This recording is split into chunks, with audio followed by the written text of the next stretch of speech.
Hello dear participants. Welcome to another module of the diploma course in the teaching of English, which is titled Constructivist Approach to Language Learning. After reading this module, the teachers will develop an insight into the nature of constructivism as a learning theory, understand the basic assumptions of constructivist approach to learning and the implications for the constructivist classroom, understand the two types of constructivism and their relevance in the teaching learning process, implement the 7E model of learning, and finally develop lesson plans based on the 7E instructional model. Before we begin our discussion on constructivism, let us reflect on how we have understood and developed the sense of the term learning theory over these years as teachers. The notion or idea of learning theory simply does not mean how students learn and retain information. Rather, it provides a framework for teachers to direct their teaching, address various learning styles and needs, and create a conducive, effective, and efficient environment for learning to happen. In the last century, we witnessed a shift from the traditional teacher-centered approach to a learner-centered approach, and more recently to an approach which is based on learning outcomes, which is learning-centered. Some of the major theories that impacted the field of education are behaviorism, cognitivism, constructivism, humanism, and connectivism. This module, as I mentioned earlier, intends to offer insights into the nature of learning according to the constructivism as a learning theory and how we can apply our understanding of the principles of constructivism in a language classroom. So I have to mention the names of two prominent figures in constructivism. The first one is Jean Piaget, a Swiss psychologist, and the second one is Lev Vygotsky, a Soviet psychologist. So I'll be mentioning about them in detail a little later. So what exactly is constructivism? Now if I take the words of Draper 2002, constructivism is the philosophy of or the belief that learners create their own knowledge based on interactions with the environment, including their interactions with other people. In other words, constructivism proposes that learners learn by actively constructing their knowledge through interaction with each other. In this process, they utilize their previous experiences. Any effective learning is a process of construction and reconstruction of the knowledge. Here, learning is seen as a process than a mere accumulation or acquisition of information. Now let us check the main assumptions of constructivism. The first main assumption is learning is active and contextualized. Learners negotiate and establish links with the previous knowledge and try to create new knowledge. Errors are a sign of learning. Teachers are facilitators and learners are autonomous. And learning is a socio-dialogical activity. So what is the role of a teacher in a constructivist classroom? So if you ask me, in a constructivist classroom, the teacher acts as a bridge between the learners and the learning. The teacher encourages different perspectives. Both the teacher and the learners become co-constructors of the knowledge, and the learners are given authentic tasks which correspond to real-life situations. So remember, as teachers, in a constructivist classroom, the teacher's role is that of a facilitator, and we should encourage learners to use higher order thinking skills. Now, let us go to the two major types of constructivism. The first one is called cognitive constructivism. You remember I mentioned the name of Piaget a little while ago. So Jean Piaget is the one who actually contributed to cognitive constructivism. The principles of cognitive constructivism are rooted in the works of Piaget, and he is actually known as the father of child psychology. He did not consider intelligence to be a fixed trait. Rather, he was of the opinion that children discover and explore the world around them, adjust their thoughts, and then learn. So, cognitive constructivism states that knowledge is something that is actively constructed by the learners based on their existing cognitive structures, or we call it schema, which develops as a result of their previous experiences. Therefore, learning is relative to their stage of cognitive development. Now, what is the implication of constructivism in a language classroom? So, as teachers, we should not consider learners' mind as a tabula rasa or an empty slate.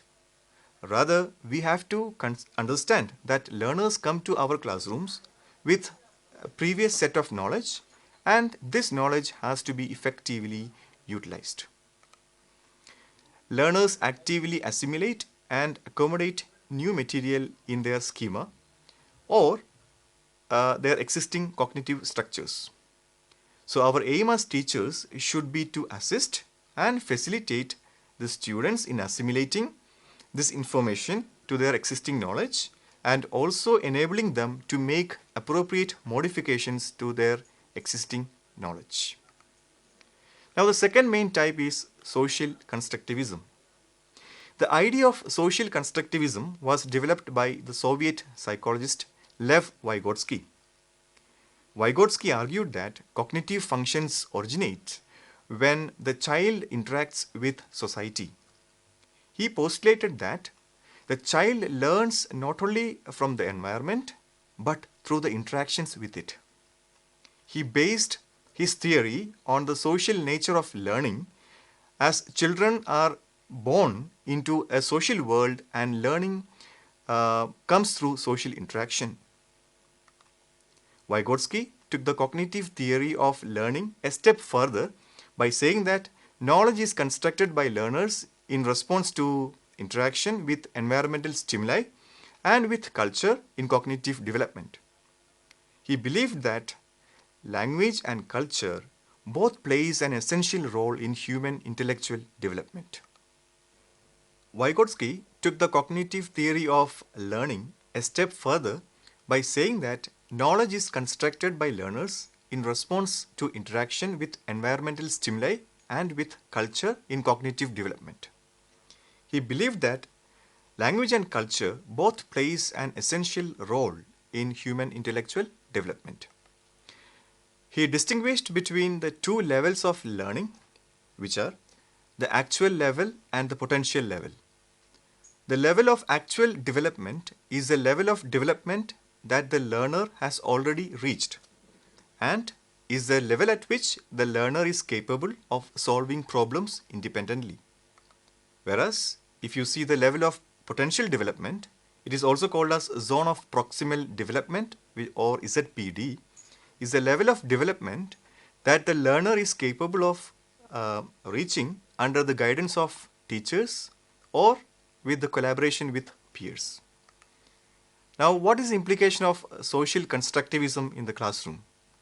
Since social constructivism upholds the learning that happens as a result of social interaction, and it is not only an individual but a shared experience, social constructivism promotes that in classroom we have to use methods like case studies, research projects, problem solving methods, brainstorming, collaborative learning, or group tasks. Now, when we speak about constructivism, one more important model is there which I have to discuss, which is called the 7E instructional model. It was proposed by Eisencraft. Each of the 7 E's describes a phase of learning, and each phase begins with the letter E. And the phases are elicit, engage, explore, explain, elaborate, evaluate, and extend. The 7E model allows learners and teachers to experience common activities and use these activities to build on prior knowledge and experience. They also construct meaning and continually assess the understanding of a concept. This instructional model can be used with learners of all ages, including adults. Now, as a final part of this discussion today, I also have to mention another significant taxonomy or classification that is based on constructivist approach. We call it the Bloom's taxonomy. It was an instructional model proposed by Benjamin Bloom, who did an extensive research to find a method to classify the thinking behavior of mind. Bloom's tried to classify thinking based on the cognitive levels of complexity. The lowest three levels are knowledge, comprehension, and application, while the highest three levels are analysis, synthesis, and evaluation.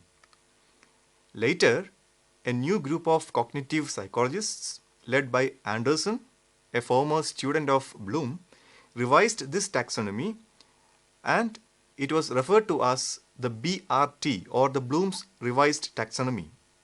The revised version consists of 6 levels, namely remember, understand, apply, analyze, evaluate, and create.